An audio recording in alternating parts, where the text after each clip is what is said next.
함께 기도하시겠습니다.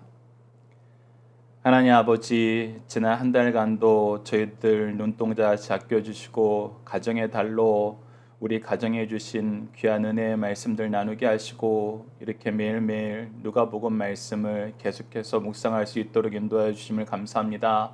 저희들 오늘은 주의 성찬에 대해서 주님께서 우리에게 기념하라 하신 그 내용들을 살펴보고자 합니다.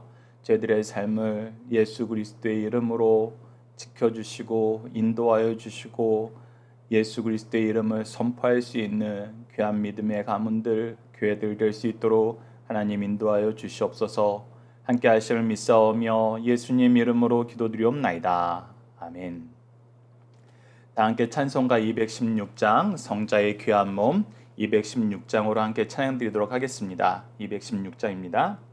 성자의 귀한 몸 날 위하여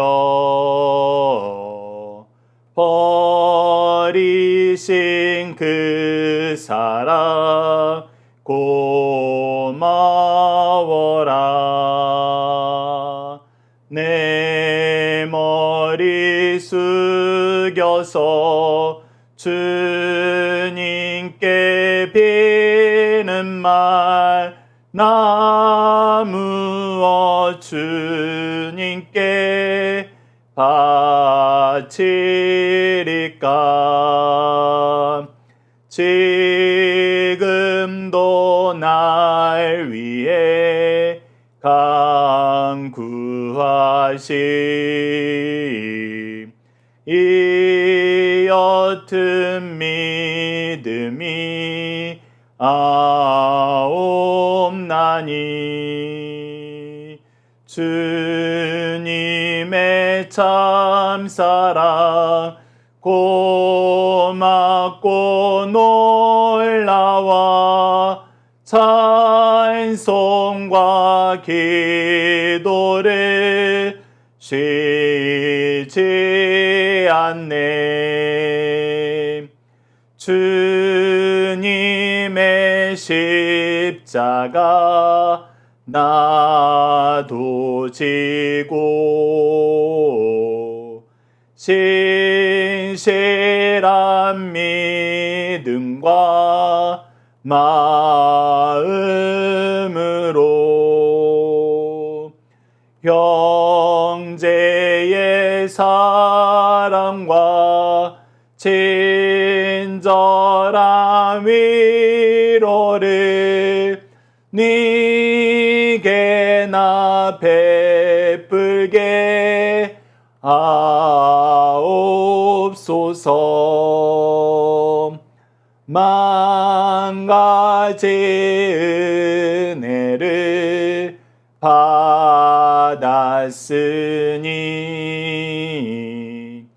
내 평생 슬프나 즐거우나 이 몸을 온전히 주님께 바쳐서 주님만 위하여 늘 살겠네.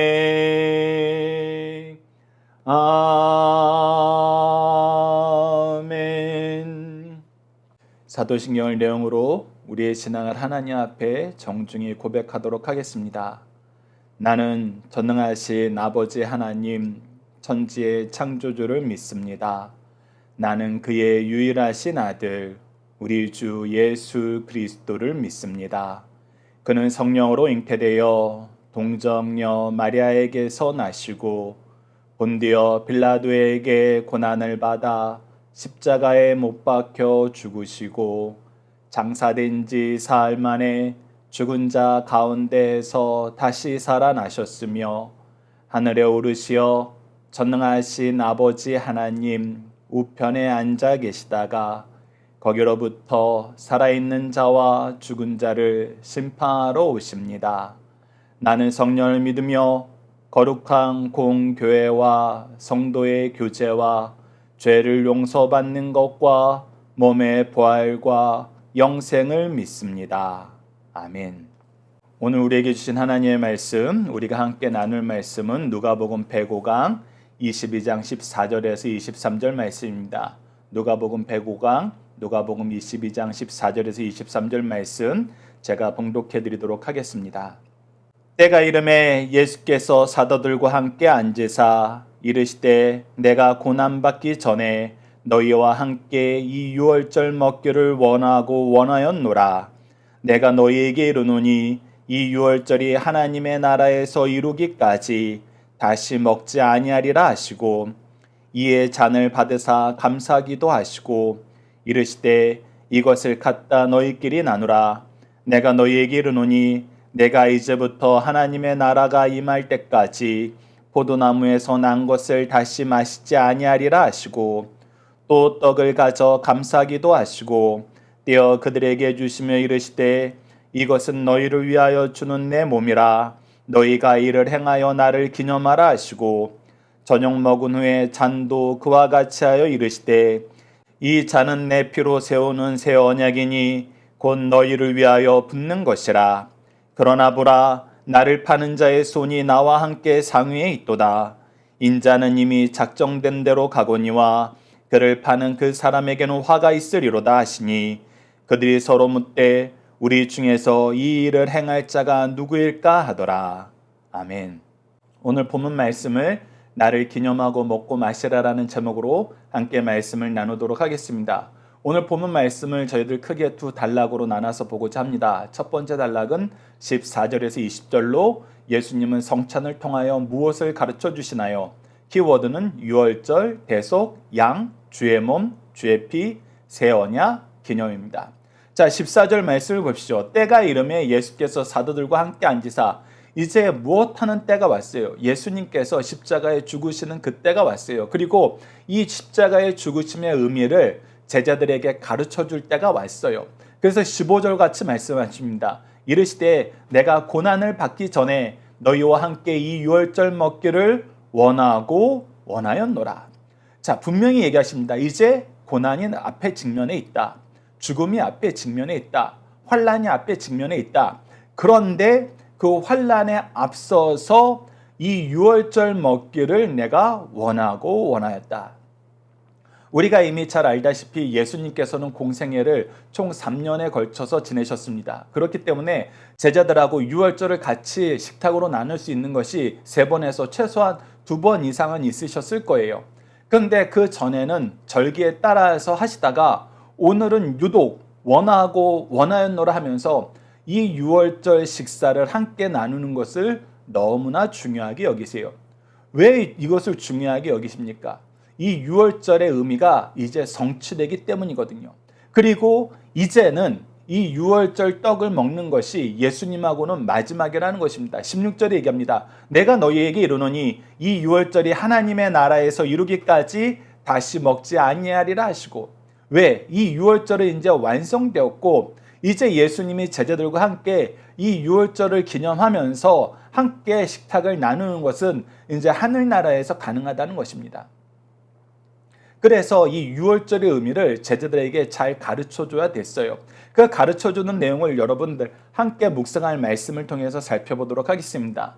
여러분들에게 먼저 사과 말씀드리고 싶은 것이 이 승리하는 삶 책자에 오늘 말씀 이 함께 묵상할 말씀이 수정이 안 된 상태에서 발행이 됐습니다. 여러분들 책을 가지고 계신 분들은 이 수정된 내용을 여러분들께서 기록해 놓으시고 오늘 여러분들에게 소개해드린 말씀으로 함께 묵상해 주시길 부탁드립니다.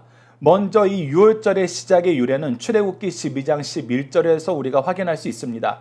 너희는 그것은 여러분들 출애굽기 12장 3방절에 나왔던 것처럼 구워서 요리된 1년 된 흠없는 수컷 어린 양을 이제 이렇게 먹을지니 허리에 띠를 띠고 발에 신을 신고 손에 지팡이를 잡고 급히 먹으라. 이것이 여호와의 유월절이나 이 앞부분은 우리가 이미 어렸을 때부터 그림 등 여러 가지 자료로 배운 것처럼 1년 된 흠없는 수컷 어린 양을 잡아서 그 피를 집 앞에 문설주에 바르고 이제 이것을 삶거나 생으로 먹지 말고 반드시 구워서 급하게 같이 먹으라는 것입니다. 이것이 바로 유월절의 규례인데 이것은 무엇을 상징하느냐?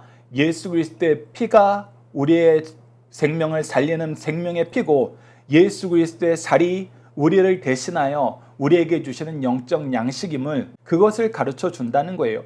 그래서 유월절은 철저하게 예수님을 통한 우리의 대속의 역사, 생명의 살리심, 사망에서 자유함을 얻음을 우리에게 가르쳐주고 있다는 것입니다. 그래서 세례 요한도 예수님을 보고 성령의 감동으로 다음과 같이 얘기했습니다. 요한복음 1장 29절 보십시오. 이튿날 요한이 예수께서 자기에게 나오심을 보고 이르시되 보라 세상 죄를 지고 가는 하나님의 어린 양이로다. 그래서 이 유월절 역사가 예수님을 통해서 완성된다는 거예요. 예수님께서 이 유월절 역사의 성취를 제자들에게 가르쳐주는 거예요. 그 내용이 17절에서 20절에 기록되어 있습니다. 이에 잔을 받으사 감사기도 하시고 이르시되 이것을 갖다 너희끼리 나누라. 내가 너희에게 이르노니 내가 이제부터 하나님의 나라가 임할 때까지 포도나무에서 난 것을 다시 마시지 아니하리라 하시고 이제 이 잔치가 마지막이라는 걸 다시 한번 강조하면서 계속해서 언급하시는 단어가 있어요. 16절과 18절에 동일하게 언급하는 단어가 있습니다. 그것이 무엇입니까? 바로 하나님의 나라예요. 바로 이 하나님의 나라라는 표현을 예수님께서 반복해서 우리에게 소개해주고 있습니다. 즉 우리가 앞으로 경험하고 누려야 될 것은 바로 이 하나님 나라의 은혜라는 거예요. 하나님 나라의 역사라는 것입니다. 그래서 너희들이 이 성찬을 기억하면서 이 성찬을 나눌 때마다 이제 무엇을 바라보아라? 하나님의 나라를 바라보아라. 하나님 나라에서 우리가 다시 한번 이 기쁨의 잔치를 나누는 것을 바라보아라. 너희들이 이제 천국 백성으로서 하나님 나라의 잔치에 소집 명령이 들렸을 때 그 음성을 듣고 기뻐하면서 우리에게 맡긴 모든 영혼들을 이 주인의 집에 우리가 어린 양의 혼인 잔치에 같이 나아가는 그런 일꾼이 되어라. 이 내용을 우리에게 가르쳐 줍니다. 그리고 나서 이제 떡과 잔의 의미를 다시 한번 가르쳐 줍니다. 19절로 20절 보시죠.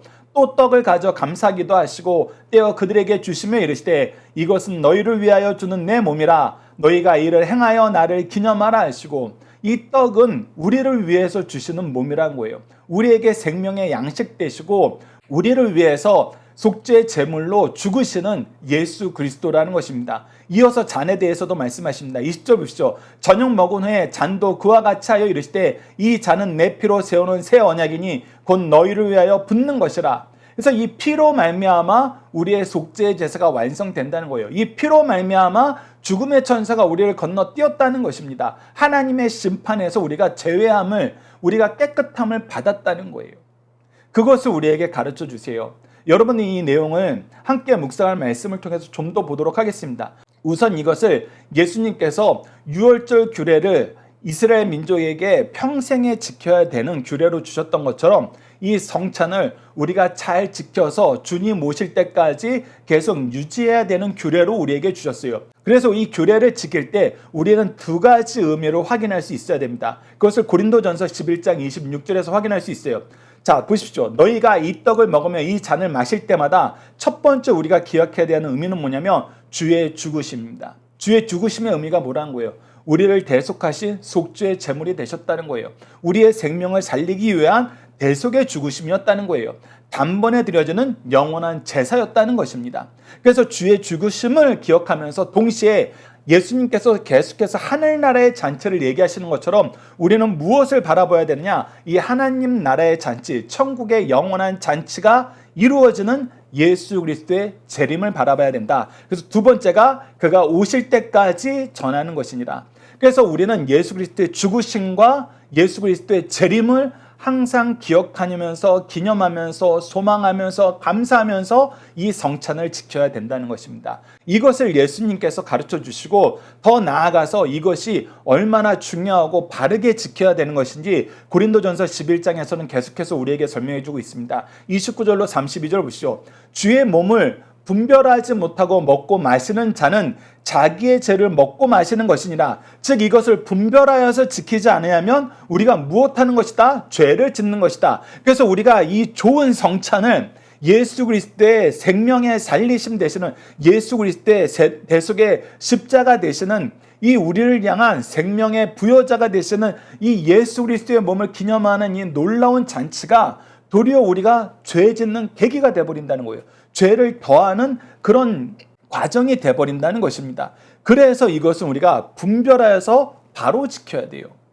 분별하여서 바로 지켜야 됩니다. 우리가 허투루 지키면 안 돼요. 그래서 이것을 잘못했을 때 어떤 일이 생기느냐? 그러므로 너희 중에 약한 자와 병든 자가 많고 잠자는 자도 적지 아니하니, 즉 이것 때문에 약해지고 병들고 죽게 되는 징계까지 받은 사람이 많다는 것입니다. 그래서 이 성찬을 우리가 지키는 것은 너무나 중요해서, 그래서 우리가 이 성찬이 선포되고 나면은 우리 자녀들에게 성찬이 이제 언제 합니다 이렇게 얘기하고 끝내면 우리는 교육을 바로 하는 게 아니에요. 이것을 분별해서 바로 지키는 방식이 무엇인지를 알아야 돼요. 이것은 우리가 구약적인 의미와 신약적인 의미를 전부 다 함께 묵상해서 볼 수 있습니다. 우선 첫 번째, 대제사장들이 속죄 제사를 드리러 갈 때는 어떻게 했어요? 우선 자기가 먼저 속죄 제사의 대상이 되었어요. 그래서 내 죄를 자복하고 나를 위한 속죄 제사가 드려진 후에 그 다음에 백성을 위한 속죄 제사로 나아갈 수 있었어요. 즉 우리가 예수 그리스도의 성찬의 의미를 분별하여서 이것을 지키고 가르칠 때에는 항상 우리가 이 대제사장적인 마음을 가지고 우리 죄에 대한 처절한 회개와 이 죄에 대해서 분별된 삶을 살면서 우리 자녀들에게 이 죄에 대해서 분별된 행동을 해야 될 것을 가르쳐줘야 된다는 것입니다. 그리고 이 의미를 바로 알고 성찬에 참여할 수 있도록 우리가 아이들에게 이것을 가르쳐보면 아이들이 제일 신기하고 경험하고 싶은 것이 포도주 정말 먹어요예요. 왜? 그것이 평상시에 경험하지 못하는 것이니까. 즉 이것을 새로운 경험으로만 받아들이는 아이들이 있는데 여러분의 이 내용은 우리가 잘 지켜서 가르쳐야 된다는 거예요. 이것이 가지고 있는 이 경험의 의미를 우리가 깨우쳐줘야 된다는 것입니다. 그래서 이 고린도 전서 말씀과 이 누가복음 말씀, 이 성찬에 대한 말씀은 이 성찬이 이루어지는 이 전주나 아니면 이 성찬이 이루어지는 새벽 예배 때 미리 이 성찬에 대한 교육이 들어가는 것이 굉장히 중요해요. 요즘에는 이 부분 우리가 좀 더 쉽게 할 수 있습니다. 우리도 앞으로 준비해서 실천할 생각인데 이 성찬에 대한 말씀을 여러분 동영상 강좌로 만드세요. 동영상으로 미리 훈련시키고 이 의미에 대해서 자녀들에게 전달할 수 있는 방식을 준비해 놓으십시오. 그래서 이것을 가르치는 시간이 필요해요. 예수님께서도 이 성찬을 가르치시면서 행하셨어요. 이 의미를 제자들에게 되새기게 하시는 거예요. 묵상하게 만드시는 거예요. 그래서 이 내용을 가르치는 계기로, 가르치는 훈련으로 이것을 우리가 지켜야 된다는 것입니다. 그래서 우리는 무엇할 줄 알아야 돼요? 우리가 우리를 살펴 판단받지 아니하려니와 우리가 이것을 살펴서 잘 지키면은 하나님께서 우리를 심판하지 않으신다는 거예요. 정죄하지 않으신다는 것입니다. 그런데 우리가 그렇지 않으면은 우리가 판단받는 것은 주께 징계받는 것이니 우리가 이것 때문에 징계받는 것은 우리가 당연하다는 것입니다. 이는 우리로 세상과 함께 정죄를 받지 않게 하려 함이라. 왜 이것을 잘 알고 지키는 것이 중요하느냐? 바로 예수 그리스도를 통한 대속의 의미를 이 성찬을 통해서 경험할 수 있기 때문에, 그래서 이 성찬의 의미를 바로 경험하는 것이 예수 그리스도의 대속의 십자가와 재림을 가장 잘 가르쳐주는 거기 때문에 우리가 이 내용을 잘 묵상해야 된다는 것입니다. 함께 묵상할 말씀을 이어서 이 성찬의 의미를 다시 한번 묵상해 보도록 하겠습니다. 우선 육신의 의미, 예수님의 살의 의미를 로마서 8장 3절을 통해서 한번 봅시다. 율법이 육신으로 말미암아 연약할 수 없는 그것을 하나님은 하시나니 곧 죄로 말미암아 자기 아들을 죄 있는 육신의 모양으로 보내어 육신의 죄를 정하사. 즉 예수 그리스도께서 육신을 입고 고난받으신 이유는 뭐냐면 육신을 입은 우리를 죄에서 자유하게 하시기 위해서 우리의 육신을 대신하여서 죽으실 그 몸으로 오게 하시기 위해서 예수님께서 육신을 입고 오게 만드셨다는 거예요. 계속해서 에베소서 5장 2절을 보시죠. 그리스도께서 너희를 사랑하신 것 같이 너희도 사랑 가운데 생하라. 그는 우리를 위하여 자신을 버리사 향기로운 제물과 희생제물로 하나님께 드리셨나니. 그래서 이 성찬을 기억하면서 우리가 추가적으로 생각해야 될 중요한 내용, 예수 그리스도에 대해서는 예수 그리스도의 죽으심과 다시 오심을 우리가 기념하며 기억하며 이것을 가르치고 배우는 계기로 삼지만 동시에 우리는 이 성찬을 행한다는 것은 무엇을 뜻하는 것이다? 바로 우리를 위하여 죽으신 예수 그리스도의 사랑 가운데서 행하는 것을 배우는 것이다. 잘 보시죠. 사랑을 배우고 기념하라고 끝나는 것이 아니에요. 너희도 사랑 가운데서 행하라. 즉 예수 그리스도의 성찬을 통해서 예수 그리스도의 대속의 죽으심의 그 사랑을 우리도 배우고 행하는 삶을 살아야 된다. 그래서 이 성찬은 이 의미가 있는 것이고 이것을 나누는 시간이 돼야 된다는 거예요. 그래서 지금은 철저하게 분리 됐지만 사실 이스라엘 전통 안에서 이 유월절 전통이 성찬의 전통으로 이어져 갈 때 무엇이 이루어졌냐면 이 성찬에 참여하는 사람들을 위해서 열심히 식탁을 준비하는 것, 이 음식으로 봉사하는 것이 있었어요. 근데 이것이 나중에 교회에서는 어떻게 오용되고 악용됐어요. 일을 안 하고 노는 주인들은 일찍 와서 자기네들끼리 음식을 나누고 흥청망청 놀고, 실제로 성찬을 할 때에는 하인 중에서 이 열심히 일해야 되는 계층에 있는 사람들은 늦게 와서 오히려 이 성찬의 의미를 나눌 수 있는 떡과 포도주도 못 먹는, 그래서 이것을 있는 사람들이 가지는 잔치로 변질되었을 때 이것을 우리가 분리시킨 거거든요. 그러나 우리는 기억해야 돼요. 이 원정신은 기억해야 돼요. 이것이 무엇이다? 예수 그리스도께서 우리에게 베푸신 그 사랑을 기념하면서 기억하면서 우리도 이 사랑 안에서 행하는 것이라. 그래서 이 성찬이 있을 때는 더더욱 우리가 연약한 어린 영혼들을 위해서 이 성찬의 의미를 가르치고 이 사랑을 베푸는 것이 중요합니다. 그래서 여러분들, 제가 제안하고 싶은 것은 우리가 성찬을 할 때에는 세례교인만 성찬에 참여할 수 있어요. 그래서 중등부 때 일찍 받으면 우리가 15세 때 입교식을 하고 세례식이 있으니까 중등부 이전의 아이들은 이 성찬을 전혀 참여하지 못하고 의미도 깨닫지 못해요. 그런데 이때 우리는 이 아이들을 위해서 아직 세례를 받지 못해서 성찬에 참여하지 못하는 일반 성도들을 위해서 우리가 더 열심히 사랑하고 사랑으로 섬기는 모습을 보여주는 것은 우리가 교회에서 만들고 유지하는 중요한 전통의 한 모습으로서 우리가 지켰으면 어떨까 하라는 제안을 합니다. 계속해서 우리가 이 성찬의 의미를 한번 보도록 하겠습니다. 예수 그리스도의 죽으심의 의미를 봅시다. 이사야서 53장 5절입니다. 그가 찔림은 우리의 허물 때문이요 그가 상함은 우리의 죄악 때문이라. 그가 징계를 받음으로 우리는 평화를 누리고 그가 채찍에 맞음으로 우리는 나음을 받았도다. 그래서 그가 이 육신의 고통을 다 당하는 것은 우리의 죄 때문이라는 것을, 우리의 허물 때문이라는 것을 우리에게 가르쳐주면서 이제 이 피의 의미를 우리에게 가르쳐줍니다. 레위기 17장 11절을 보시오. 육체의 생명은 피에 있습니다. 내가 이 피를 너희에게 주어 제단에 뿌려 너희의 생명을 위해서 속죄하게 하였나니 생명이 피에 있으므로 피가 죄를 속하느니라. 그래서 예수 그리스도의 피 흘림이 반드시 필요했다는 거예요. 이를 위해서 육신을 입고 오셨다는 거예요. 계속해서 히브리서 9장 12절을 보시오. 염소와 송아지의 피로 하지 아니하고 오직 자기의 피로 영원한 속죄를 이루사 단번에 성수에 들어가셨느니라. 즉 우리가 염소와 송아지, 양의 피로 하던 것은 예수 그리스도를 예표하는 것이고 이것은 예수 그리스도를 바라보게 만드는 것이었고, 오직 예수 그리스도의 성령으로 잉태돼서 참신이며 참 사람으로 이 땅에 오신 유일하신 독생하신 하나님의 아들 우리 주 예수 그리스도로 말미암는 단번에 드려지는 영원한 제사가 우리를 영원한 속죄로 인도한다는 겁니다. 영원한 생명으로 인도한다는 거예요. 우리에게 이것을 가르쳐주고 기념하고 이것을 계속 계승하도록 하시기 위해서 이 성찬을 제정하셨다는 거예요. 그래서 이 성찬은 죄에 대한 승리이며 하나님이 우리를 향한 사랑의 놀라움을 우리에게 확증시켜주는 우리 교회에서 지켜야 되는 가장 중요한 규례 중에 하나예요. 그래서 이것을 예수님께서는 원하고 원했다는 표현으로 우리에게 강하게 강조하신 거예요. 그런데 우리가 두 번째 단락을 보면 참으로 안타까운 것이 있죠. 21절에 23절에 무엇이 기록되어 있습니까?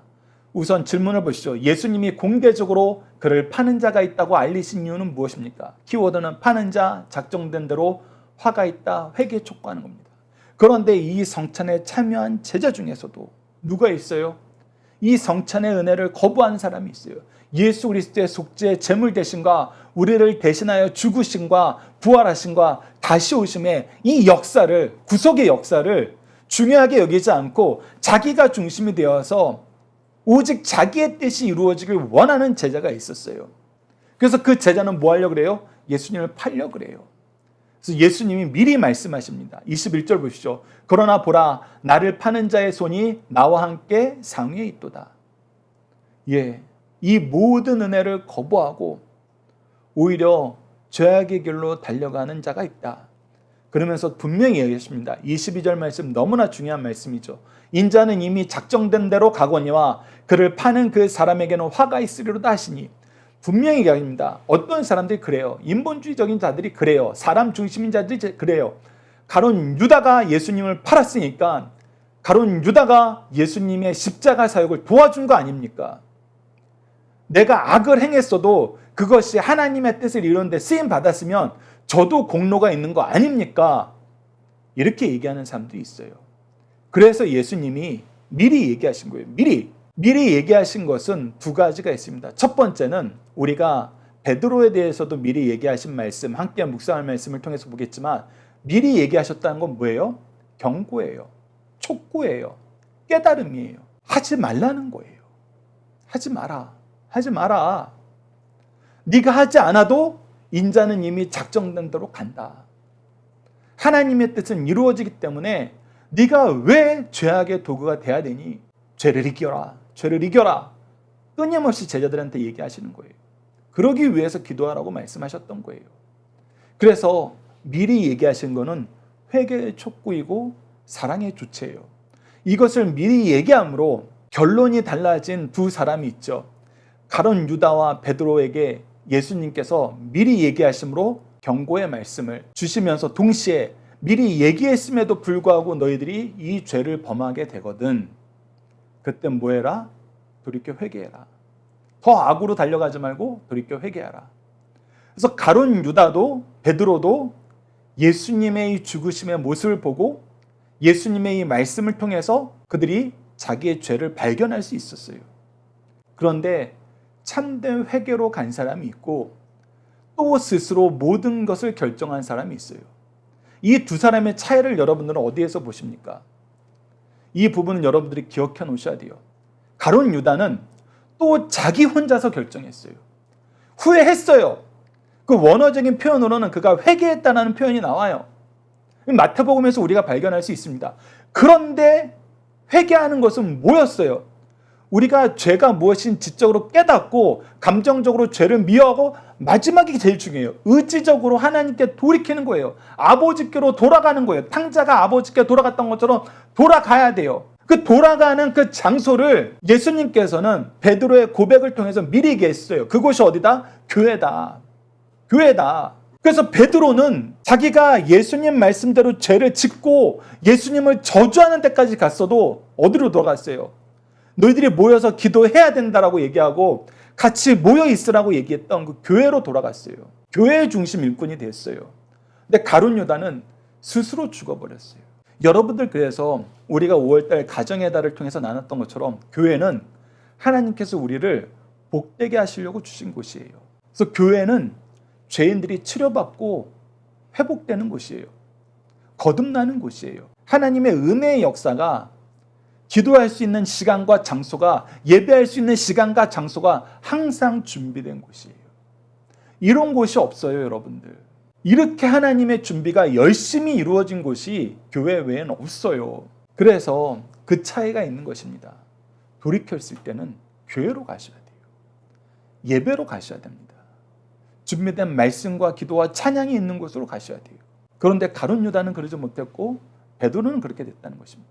그래서 여러분들 기억하십시오. 특히 22절 말씀 잘 기억하십시오. 이것이 평행 말씀인 마태복음에서는 어떤 표현까지 들어가 있어요? 차라리 나지 않으면 좋을 뻔하였다는 표현까지 들어가 있어요. 그런데 이때 제자들이 누구도 이건 가룟 유다가 분명해 그러지 않았어요. 23절 보시죠. 그들이 서로 묻되 우리 중에서 이 일을 행할 자가 누구일까 하더라. 전혀 깨닫지 못해서, 전혀 깨닫지 못한 정도가 아니라 우리가 마가복음 말씀을 보면은 마가복음 14장 19절을 보시죠. 그들이 근심하여 하나씩 나는 아니지요 하고 말하기 시작하니, 이거 혹시 나 아니야? 내가 그런 일 하면 안 되는데? 오히려 자기의 연약함을 걱정했어요. 그러나 오직 가룟 유다만이, 이것을 미리 계획하고 준비한 가룟 유다만이 위선적인 대답을 하죠. 마태복음 26장 25절을 보시죠. 예수를 파는 유다가 대답하여 이르되 랍비여 나는 아니죠. 대답하되 내가 말하였도다 하시니라. 그의 위선적이고 거짓된 질문에 예수님께서는 다시 한번 그의 마음의 문을 두들기세요. 회개를 촉구하세요. 네가 말했잖아. 네가 말했잖아. 그런데 깨닫지 못한 거예요. 우리가 앞서 얘기하고 앞으로 나눌 말씀이지만 누가복음 22장 34절에는 베드로를 향한 경고의 말씀도 있습니다. 이르시되 베드로야 내가 내게 말하노니 오늘 닭 울기 전에 내가 3번 나를 모른다고 부인하리라 하시니라. 예, 미리 경고하신 것은 뭐예요? 내가 너를 사랑하니 그러지 마라. 죄를 이겨라. 가룟 유다에게도 마찬가지 의미란 겁니다. 내가 너를 사랑하니 그러지 마라. 죄를 이겨라. 이 내용을 여러분들 간절히 우리에게 주신 말씀으로 알고 기도하고 조금 전에도 강조해드렸던 것처럼 회개하면 하나님께로 돌아가야 돼요. 아버지께로 돌아가야 돼요. 아버지의 임재를 약속한 장소인 교회로 돌아가십시오.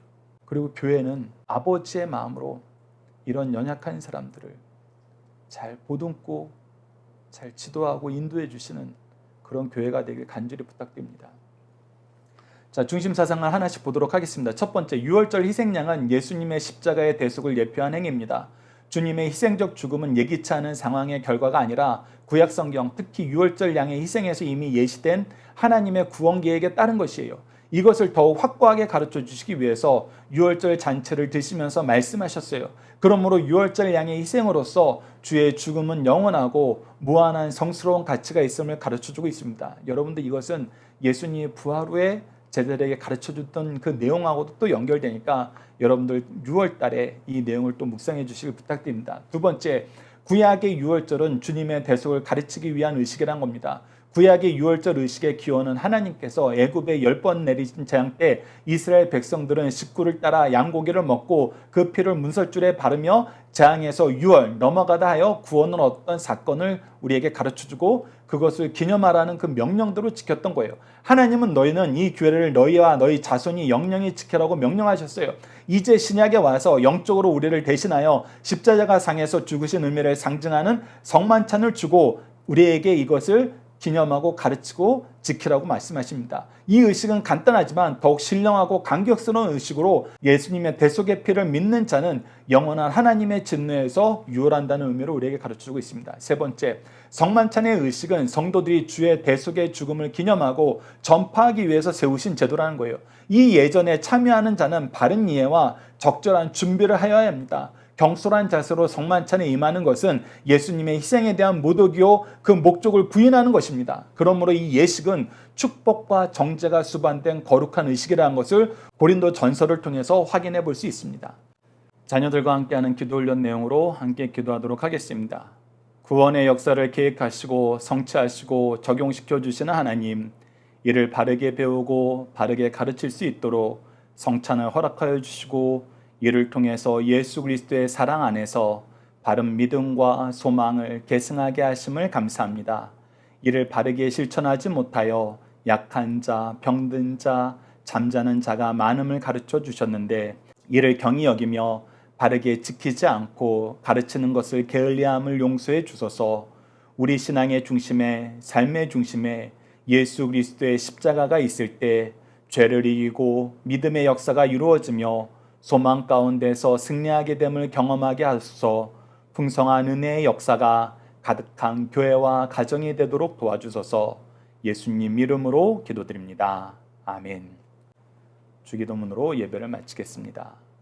하늘에 계신 우리 아버지, 아버지의 이름을 거룩하게 하시며 아버지의 나라가 오게 하시며 아버지의 뜻이 하늘에서와 같이 땅에서도 이루어지게 하소서.